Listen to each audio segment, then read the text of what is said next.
Today is Monday, the 16th of July 2018, and I am at the residence of Dr.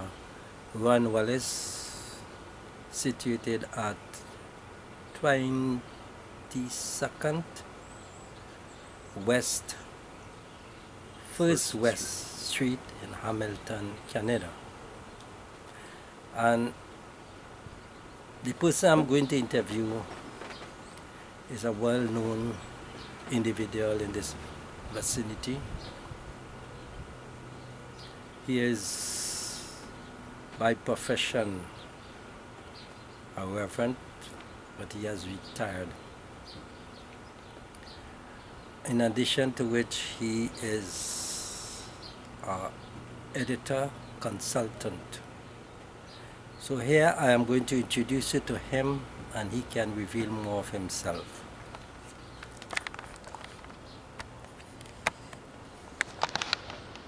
So Dr. Wallace, you're a man of high qualification.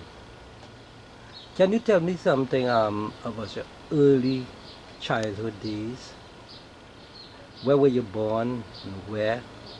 And some background information about your parents. Okay. I am an only child. I was born in a little town called Pembroke in the Ottawa Valley. It's about 160 kilometers west of the capital of Canada. The town had a population of about 5,000 when I was born. It now has a population of 25,000, so it has grown greatly. When I was there, it was during the Second World War, and about 15 or 20 kilometers west of us was an army base. So the people that were training to be soldiers to go overseas quite often would visit in Pembroke on a Saturday night. So I got to see a little bit of the war from a great distance. Okay. I lived in Pembroke until I was 6 years old. I barely started grade 1. And then we moved to Ottawa. My father had a change of jobs, so we went to Ottawa, and this was right after the war, and there were no houses, so we had to live with an aunt. And I managed to catch chicken pox, and then gave that to my cousin who was in university. We were not appreciated. Oh, yes. But we both recovered. Okay. Finally, after about 5 months, we found a house and we moved. And our next door neighbor was the Governor General. Okay. And as you probably know, Canada is part of the Commonwealth. Yes. And the Governor General would be the Queen's representative. Yes. Now we were at the back door, not the front door, Okay. of the Governor General's residence, but still, we can say he was our next door neighbor. Okay. Okay. So I got most of my schooling in Ottawa. We were renting at that time. That was the only house we could find. We were in that house for 7 or 8 years, and then we bought a house of our own, just when I was starting to high school. So I changed locations at that time, and where I was living was right close to Carleton University, so when I graduated from high school, I just went to Carleton University for my arts degree. Okay. So that's my early schooling. Okay, but about your parents, were they Canadians? Yes. Okay, they were We born are here. But fourth generation Canadian. Okay, so where their parents came from? From Scotland. Okay, My mother would be from Ireland, though. okay. Now you spoke about your schooling. How do you compare your school days to today's schooling? Much stricter these days. Today, well, no, I guess we were stricter then, but there's a lot more than reading, writing, and arithmetic these days. Back then, it was pretty well just the 3 R's. Mm-hmm. We did get recreation, Mm-hmm. but really, if we wanted sports or anything like that, it was after school. Okay. We would join a team. Okay. Nowadays, they have teams in the schools. Okay. So reading, writing, and arithmetic were the three principal subjects. Well, in public school, you did the reading, writing, and arithmetic, but when I got into college, my arts degree was in philosophy. And Okay, when you speak about college, are you speaking of the university? yes. Okay. Okay. Back in our days, there Okay. was no distinction between college and university. Okay. We used the same word for universities. Okay. Now, Now, they have colleges that teach you the more manual skills, Yeah. and universities that are head knowledge, academic. academic. This one is technical knowledge. Yes. Yeah.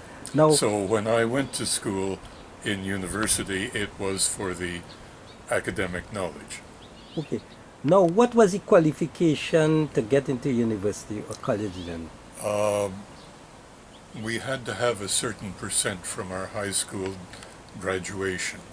I Okay. can't remember exactly what it was, but we needed, reasonably good marks. Okay. At university, what course did you pursue and graduate in? The major course I had was philosophy, and then I had a minor in Greek.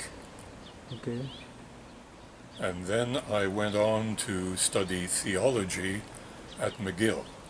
Now, what prompted you to go into theology? Theology is the first step to be a priest, is it? Or a minister, yes. I had a religious experience, I guess you could say. And what was that? After my graduation from high school, Yeah. I went out west, Yeah. and I was waiting for a ferry at the edge of a lake to take me across the lake. Now, when you speak about the West, we spoke about the West. West is where? This would be in British Columbia. Oh, you were going to British Columbia. Yes, as a holiday Okay. after school. Okay. So when I was sitting there at the edge of the lake, there had been a rainstorm, Mm-hmm. and the clouds parted. And it was like a spotlight, the sun coming down Mm-hmm. right into the middle of the lake. Okay. And gradually the spotlight moved towards me, and then I was in the spotlight, and suddenly there was this feeling of someone present and watching me, and to this day I feel it was God. And there was this sense of love. And if he could love me, my decision at that time was to love him back. Okay, so you had a different feeling of love. You were overwhelmed by what you were overwhelmed by or with. I was an only child. Yes. I didn't know very much about communication with other people. Mm-hmm. I liked to read. I was going to be either a paleontologist or an astronomer. Okay. And either of those, you don't need company. I didn't want company. I wanted to be by myself. When I was going out west, I stopped in Saskatchewan with some relatives, and there was a little 8-year-old's cousin, and he took me on a tour of the little town. And when we came to a corner, there was a car coming about 3 blocks down the road, and he put his hand up into mine, and this really was the first time of feeling responsibility for somebody. There was no danger, the car was a way off, but still, he trusted me, and this was the first real time that I sensed caring for somebody else. Okay. So what you said, you were living an isolated life? Yes, life then. very much so, and I liked it. How old was that person? Were you elder than Well, him? I started being isolated from my youngest days because I was an only child. I was not outgoing. I played a few sports, but usually I didn't really mix with the other players. So you were So not all bounded. the way through, right to high school, Okay. I was a loner. Okay. And so this in July of 1958 was really my first experience of somebody caring for me and me caring for somebody else. Okay. And that was 1 week before reaching British Columbia and sitting on the side of the lake and suddenly experiencing love from God. So I think that this love for my cousin was a preparation for the love that I was to experience a week later. Okay. And that really turned my life around. Okay. So you said a light actually overshadowed you, or penetrated your spirit, or the spirit of God actually descended upon you, and Certainly filled you. visited me, whether he descended on me or not, I don't know, but certainly there was an awareness of a presence. Okay. There's illumination, is it? I suppose you could say that, yes. Okay. Now you spoke about doing okay, in this divinity course that you were pursuing, what subjects that course Again, covered? I was majoring in philosophy, so my first thesis was in philosophy. It was actually on the plays of the English poet T.S. Eliot. Okay. So that was my thesis for my divinity degree. Okay. Now the divinity degree is a precondition to being a priest. Yes, or Okay. a minister. Now you had gotten a degree, a doctorate in philosophy. Did that cover the English language? Well, now that came later. After my divinity degree, I was ordained, and I went and served in a church in Labrador. No, okay. Let's not go that far. Uh-huh, Now, but then I went back from Labrador, and I took a master's degree down in the States, in Boston. okay. In what? In what? Again, my major was philosophy, Okay. but this time I was writing on the 4 quartets of T.S. Eliot. So all the way through, T.S. Eliot has been a big thing for me. Okay. Now we're going to the priesthood now, right?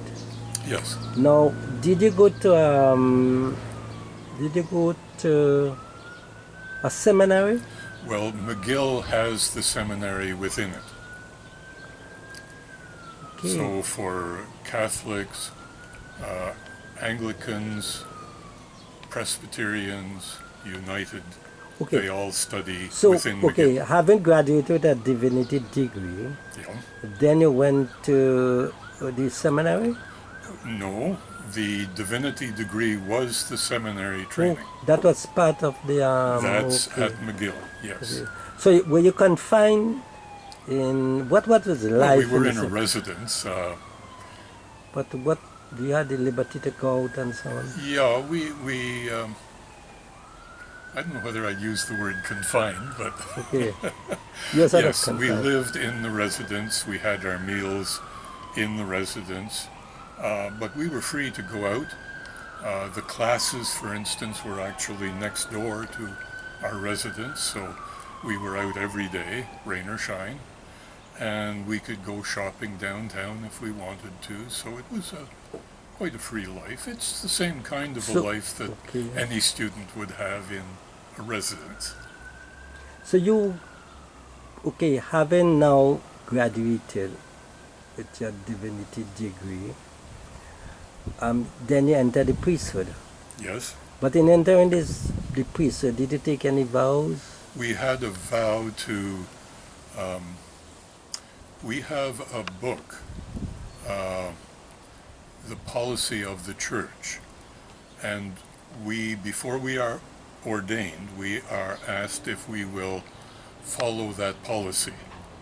So I agreed to follow the policy and then was ordained by the church and sent to Labrador to serve there. Okay, during that period of time, on what basis did they select you in that university to pursue a course in divinity? Did you undergo any sort of psychological sort of assessment, evaluation? I can't really remember. This is a long time ago. We're 50 years ago. I do know that I applied to be a missionary later on, and certainly at that time there was a psychological evaluation. Missionary, that is to go abroad and preach the word of God, is that so? Yes, I went to Japan. Okay. But how did you fare with the language there? The language is very difficult. No, were you able to communicate in the Japanese language? Yes, I had to study for 2 years. Is it here or where you went In there? Japan, in Tokyo. Okay. And how many years did you function there? We were there for 10 years. Okay. That's an awfully long time. Yes. So did you move from let's say from city to city or village to village, or you were stay put in one church? I Japan. served in the church in Labrador. Then I went to the States and studied for my master's degree. And then I went to Japan. When we came back on a furlough in 1972, I guess it was, I studied for my PhD in McGill.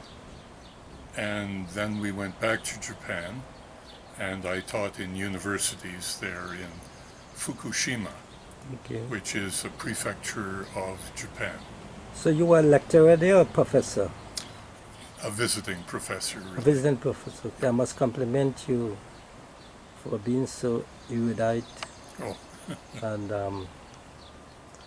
having learned Japanese, and were able to express yourself, preach the Bible in that language, because I know as a fact you are editor, consultant editor of our group called the Hamilton or the Mountain Writers Club. well, really, for the Writers Club, I'm just a member. You're just member. But I am the editor of our church Okay. quarterly newspaper. Okay. It actually comes out 7 times a year, so I'm in charge of that. Well, why I have described you as a consultant editor, because I know I'm in the club, and everybody would come to you. They would submit their script to you. Well, and you yes, would- I you do understand? editing, but I don't know whether I'd call myself an editor. Okay, for the well, club. I know it is. I know that as a fact. And in fact, the book that the club is about to publish, I know you have contributed immensely towards the editing of every script that came in there, Yes, including mine. yes. Now, you spoke, your function at North Canada, what was the city again that you preached there? The function where? Your first assignment was where? In Labrador, Labrador. in the north, yes. So from Labrador, where did you go? Then down to Boston area Okay. for my master's degree. And I studied there for a year, and then it took another year to write my thesis, and then back to Japan. Okay. At Boston, did you preach there? Yes, I was in residence there. Okay. The school was actually Andover Newton, which is a seminary run by the Baptists and the Congregational Church. And I attended classes at Harvard as well. Okay. Now, actually, I wanted to explore something else. When you, after having graduated, did you preach anywhere else in Canada? In Canada, Yeah. yes. Well, Labrador, of course, at first. No, anywhere but then else, yeah. after that, when we came back from Japan, I was 10 years in Eastern Ontario, and then we moved to St. Catharines, just south of Hamilton here, and I was 15 years maybe in St. Catharines, and then I retired and we came here. My wife, her mother was in bad health, so we decided we would move here and Judy could help her sister to look after the mother. Okay. What church were you attached to? In St. Catharines, No. Elm Street United Church, No. always the United Church. That's So you the were denomination you were ministering.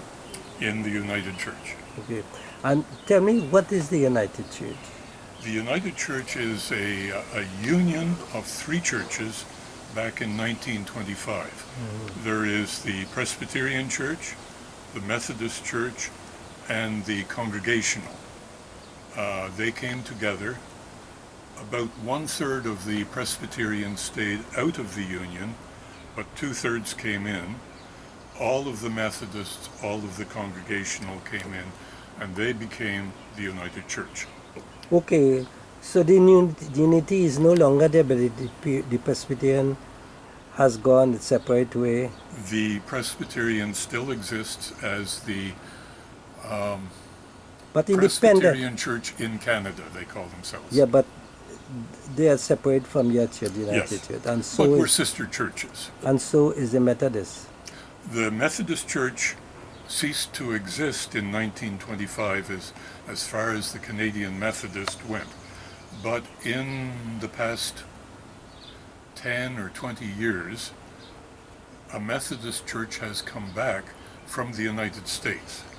And so there is again a Methodist church in Canada, but it's very small. Okay, can you tell me who is the founder of the Methodist Church? That would be John Wesley Oh, originally. Wesley, okay. And then, of course, when, the Wesley Church, the Wesleyan Methodist Church in Britain sent out missionaries all over the place, to America, to Canada, to Bermuda, and started churches there.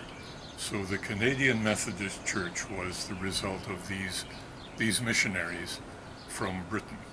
But do you know we have in Trinidad there is a Methodist church there, and also a Presbyterian church. Yes.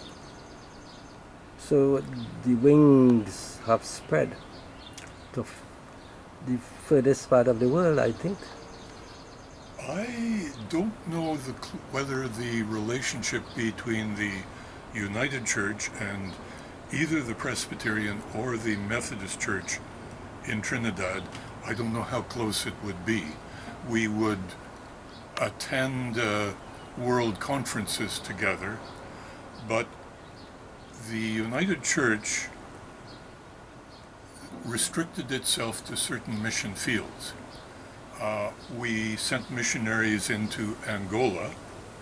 That had been a congregational church at one time, but then the relationship after union became with the United Church.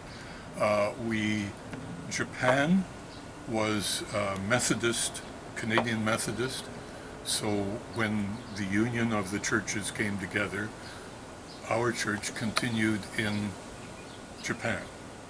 The Presbyterian Church had missionaries in China, and after the union, the Chinese mission went, I think, with the Presbyterians. Now, where else they have Presbyterian mission work, I don't know. I think certain parts of the West Indies there are. It could be. Yes, I know for Grenada, Guyana, and so on, you know. Mm-hmm. You see, the Presbyterian Church is a very powerful church in our country, and just like the United Church here. Yeah. But did you at all preach in any of the churches here in Hamilton? In Hamilton, well, I have guest preached at several churches. Okay. There is the Japanese Church, Japanese United Church. Okay. I preached one time at, Westdale, I believe it was called. I have been asked to preach at retirement homes in, our church has 3 retirement homes where we do regular weekly, I guess once a month, services. And when the minister is unable to preach there, he calls on me quite often to take the service. Okay, in Canada, you were based in St. Catharines and other cities Before retirement, yeah. before retirement, but were you affixed to one particular church, or you moved from church to church and transfer? Try that again? Okay. Were you attached to one particular church? Yes. So you never moved to another church and transfer also? Every once in a while we were asked to guest preach somewhere, Oh, but okay. but so, that would be just 1 week. so when as a you are guest preacher. priest, so when you are priest in a certain church, you are there for more or less for life until you Yes, decide to depart. 15 years. So you were there 15, Yeah. attached to one particular For church, one church, one congregation. one congregation. Mm. That's fantastic. Well, I don't know how they felt about it, but Yeah, but I mean, okay, because I know in certain areas, in fact, Trinidad and Tobago, priests are transferred. But it's, most of the priests and so on that I know, apart from being priests, some of them are teachers. Did you teach at all? Did you have another vocation?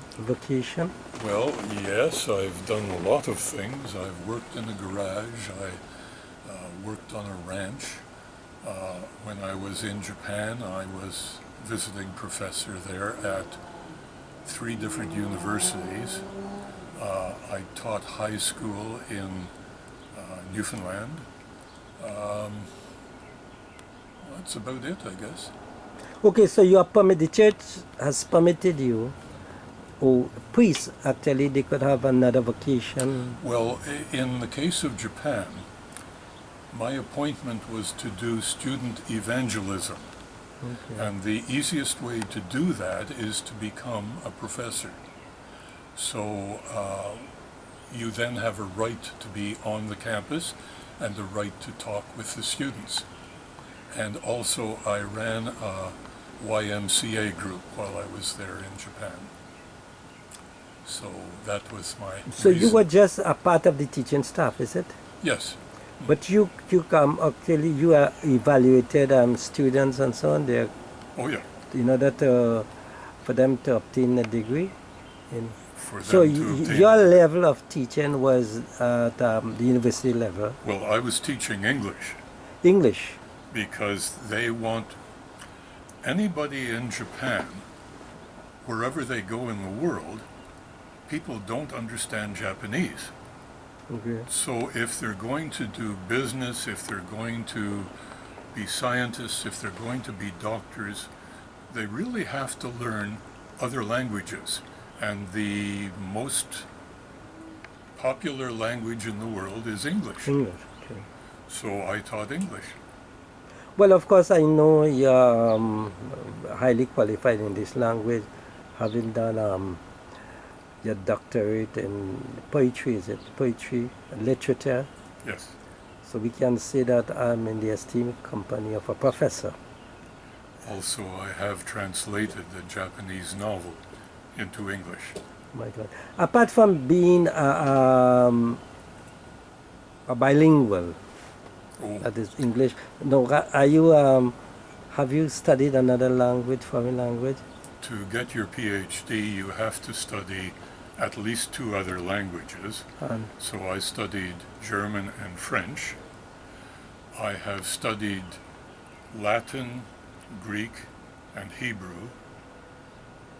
When I was in Japan, I was helping, there was a doctors' conference, a worldwide conference, and there were doctors invited from all over the world.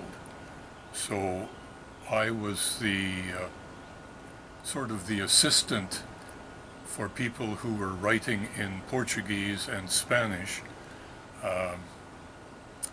I would write them back in English, but I would have to translate their Spanish letters or their Portuguese letters for the Japanese and then send the answer in English.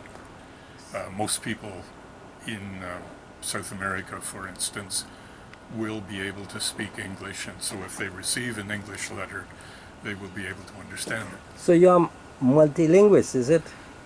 Well, with a dictionary. Well, of course, even those of us who probably, for instance, I have done law, and we all, everything was in English. I've done law in Trinidad, I've done it in Canada. But when you write English, there is your closest companion is a dictionary, Right, no matter what. that's true. Because no one carries, sometimes you want to get synonyms and antonyms, and you understand, you look up a word. There are new words coming daily, you know, Yes. if you look. So there's need for a dictionary in all languages. But I find that when I was raised in Ottawa, and it was the eastern end of Ottawa, which is heavily French. Oh. So when I played in the street as a child, I used English and I used Yes. some French. Yes, Not the best French in the world, you I know. know. Children's French can sometimes be a little mhm. spicy. Anyway, when I went to Japan and spent 10 years there, and then came back to McGill to do my PhD, I found that I couldn't talk French. Okay. I drove into a gas station one time and I wanted him to fill it up. So I said to the attendant, "Man ten onegai shimasu," which is perfect Japanese. Oh my. And then I realized it was Japanese and I was supposed to be saying it in French. And I couldn't think of the French. It had gone. Okay. It had been buried by my Japanese. So you talk about me being bilingual. I don't know whether I really qualify. No, bilingual, no. Well, of course, speaking 2 languages bilingual, but you are multilingual. Well, Because you to I look at, can read many things, yes. no, well, it's, now, for instance, I did Spanish. I cannot speak it too well, but I can write it. I did a bit of French. I cannot speak it, but I can write it a bit. I did Hindi. I could speak it a bit and write it too. You know, so we cannot, well, what is not your mother's tongue unless I guess I'm not about the same. practiced So every if I day. am bilingual, so are you. Well, yeah, sure. Well, of course, do you want to say anything? Okay, I want to find out something now. How long have you been here in Hamilton? I guess it's 15 years now. Okay, how do you compare? I mean, you have lived in various cities, right? You Pembroke, and then you went to St. Catharines, St. Catharines yes. and so on. But how you compare Hamilton to the other cities? I was a bit worried when we moved to Hamilton. I didn't want to come here. Hamilton, to me, when I had visited back in the 1960s, was a very dirty city. There was the steel mill belching out smoke, and it wasn't good for the health. So I was really worried. But up here on the mountain, the air is clear. We're quite happy. But you must understand, development on the mountain has taken a fantastic pace. Yes. Because when I came here about 20 years ago also, all on the southern side, on the mountain and so on, with high trees and so on, you know. And now they are palatial buildings, multi-story buildings, you know. And I think more growing. yeah, it's growing, it's growing, it's growing. I've traveled from here to Lake Erie. And all Caledonia, and before Caledonia, that place is expanding. Yes. It's expanding. I don't know they will have enough agricultural land sooner or later. We'll have to import our agriculture from Trinidad. Well, of course, the Trinidad has its own challenges and so on, you know. But nevertheless, there are people from Trinidad who come here on the Canadian farming project. Yes. You know, and they work for 6 months or so, 3, 4, 5, 6 months, and they're back there with a heavy sum of money. Canadian dollars, which is about 5 to 1 now. Right? Now, do you have children? 4. 4. What do they do? Our oldest boy is a teacher in Ottawa, Okay. and he's married to a Japanese girl. He was actually born in Japan. Our second son is adopted, and he's living up in Aurelia, but working in Toronto. He is an engineer. Okay. Our third son, our youngest child actually, is living in Richmond Hill in Toronto, and he too is an engineer. Our daughter is living in Brantford, and she is a writer, and she is also doing some work with a company in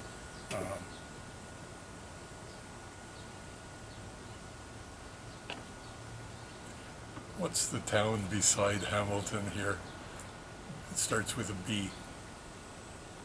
Brantford is but and you're talking about going to Niagara Falls area? No, going towards Toronto. What's the next town? The next city? Well, we have that is starting B, right? B. Burlington. That's it. That's where she's No, sometimes I forget names too. Boy, I'm getting old. I know, no, well, sometimes we forget. Old-timer's disease. Yeah, I know. But what did your wife do? She was a nurse. Okay, a nurse. Actually, she was supposed to go to Nepal as a missionary nurse. Okay. And I was supposed to go to Japan as a missionary. And we met at missionary training and got married. Okay. So she didn't go to Nepal. Okay, you are the cause, huh? I am the cause of her not going to Nepal. I think so. What do you say? Are you guilty of that? I am guilty, yes. But was a blessing in disguise. You would have lost her forever. Yes, that's true. And it would be far too big a trip to commute I weekends. know.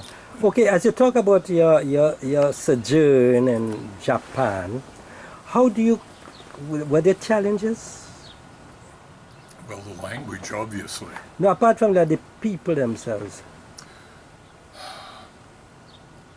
The people are too agreeable. They're too agreeable. They don't like to say no. Okay, they're very friendly.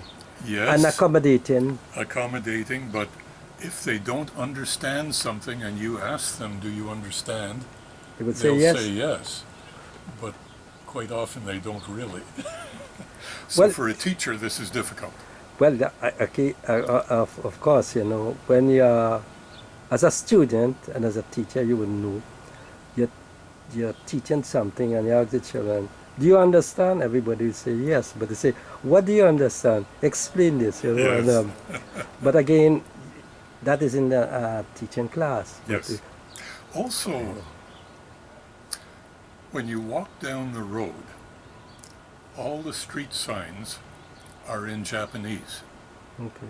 and it feels strange.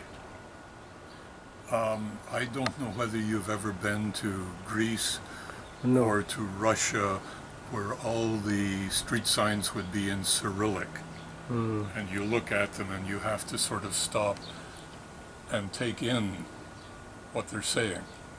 And it's the same in Japan.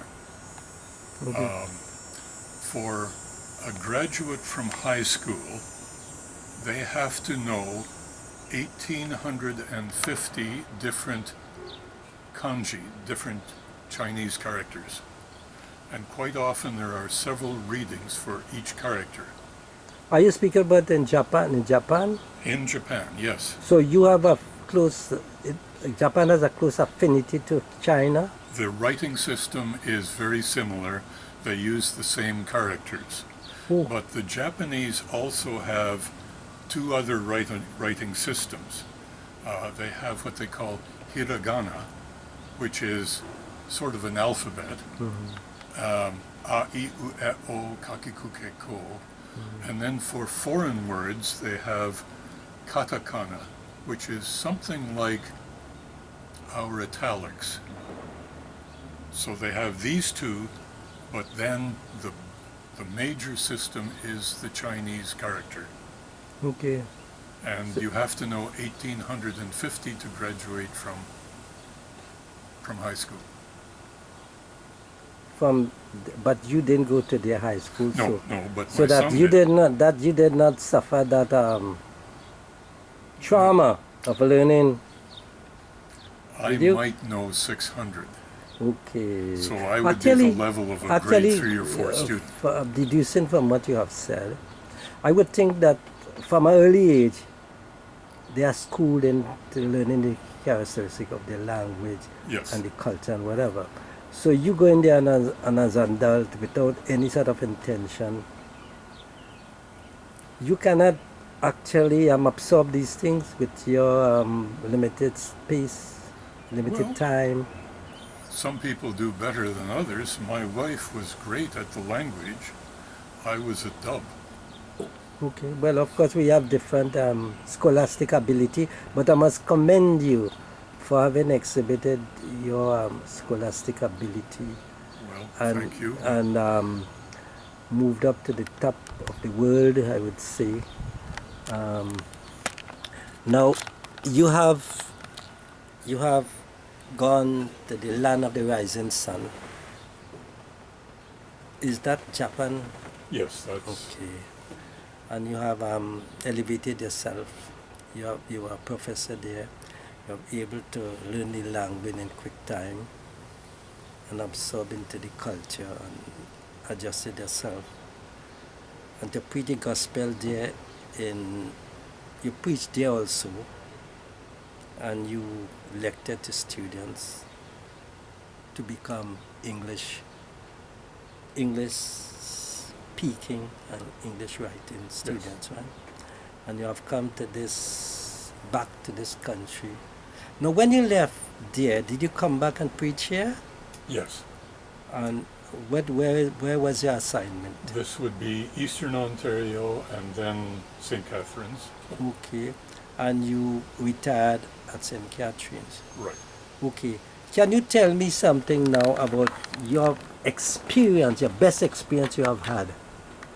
Was it in the preaching world or in the academic world or in the social? I don't know about your social life. How, as a priest, what was the extent of the social life? What did it encompass? Well, I've always been interested in basketball. Okay. So I played basketball in Ottawa, in Newfoundland, in Boston, in Japan, and then in Eastern Ontario. And when I was in Eastern Ontario, I blew both my knees, so that ended my basketball. But I did coach here in Hamilton at Redeemer University. Oh, yeah, so you're a man of many parts. Well, yes, I suppose you could say that, but most of my parts now are falling apart. I know. Well, you talk about body parts, okay? Now, I want to find out something, Mr. Doctor. Did you ever find preaching or living the life of a priest boring? Do you ever find at any time that your life was boring being a priest? Not boring, but it can get difficult. You're not just a speaker. You are quite often a counselor. You have to keep your eye on people and see their difficulties before they really realize that they have difficulties. And this is not easy, especially for somebody who likes to be a loner.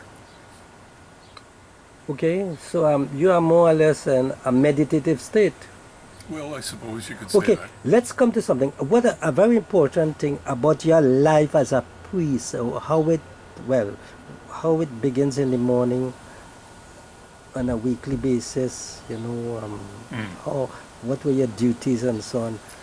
Okay, the first duty is to keep yourself in good health. So I would get up at 4:30 in the morning and I would go for a run. And that continued until just last year. When my wife took sick, then I had to sort of doctor her and take care of the house and so on. And I found something had to give, and it was my exercise time. I no longer go running. So that was the first thing. And then when I came home, I would read a section of the Bible. Then I would have breakfast. Quite often I would have a shower after breakfast. Then I would start my day. Usually my early morning is my best time for thinking. So I would study in the morning. And then in the afternoon I would go out and visit people. And then in the evening very often there would be meetings. So this would go on for 6 days a week. I tried to take Monday off as my holiday, and that way I could put my feet up and relax. Okay, another thing is, your preaching assignment was when? Is it every day in the week? Every week, every Sunday. Every Sunday, from what time? For instance, in St. Catherine's I had 2 churches, so I preached in one church at 9 o'clock and then the other church at 11.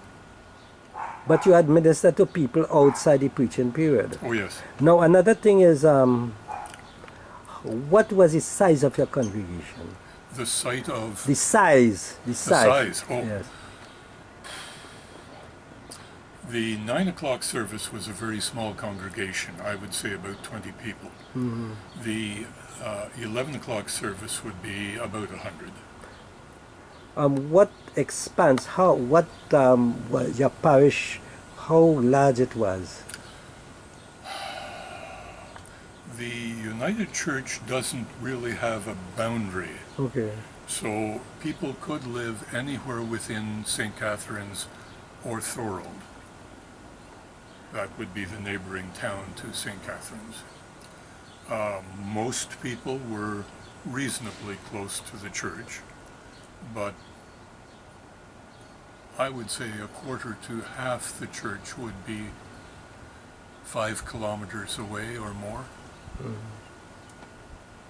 So well spread out. Okay, now, have you influenced anybody to be a priest and follow in your footsteps? To which? Have you influenced anybody in your church to follow in your footsteps in being a priest? As a priest, as a minister? Yeah, to pursue a divinity course and become a priest? One of my students in Japan became a minister. And what about your children? Did you not influence them to? No, it was up to them to choose. But you were chosen. I felt chosen, yes. But they were not chosen. Let's put it at that. Apparently not. Okay. Well, I must. Well, you are so. Well, I'll be speaking here to my very good friend, Dr. Wallace. He's a gentleman, a great gentleman, a very erudite person. He has very high qualities in humanitarianism. He's quite charitable, friendly, easily approachable. And I must commend you, sir, for have given me this opportunity to be in your illustrious company and interview you. Thank Now, I know your worth through the Hamilton or the Mountain Writers Club, of which I am a member. In fact, not too long. And I've seen you and experienced your editorial skill. You have done it for all the people in the club there, and everybody spoke very highly of you. Even the professor. Can you remind me of the professor's name? Professor Gottlieb is Okay, the leader. he's the leader, he's the head of the club, and he's a fine gentleman just like you. I wish you the best and hope that your wife recovers soon and you will. Well, And back again or resume your walking and running. Okay? as they say in Japan, domo arigatou gozaimashita. Okay. What does that mean? Thank you very much. Okay, well, it was good. Well, I would say something in French. Okay, not French, Spanish. Muchas gracias. In Hindi, dhanyabad. In English, thank you very much. You're quite welcome. You are a very illustrious gentleman. I think everyone should emulate, that is, because your characteristics are beyond the ordinary. You have done so many languages, you have touched so many people's lives, and here you are in a retirement age, enjoying the ambience. This is your, that is what tree is that there? That is a pear That's tree. an apple tree. Apple tree, and Pear tree over there. but that's the pear tree there, and The walnut tree over yonder. walnut down there. Which one is that? A big tree there? That big tree is a walnut. Okay, and this is your fence here, and those are your neighbors there.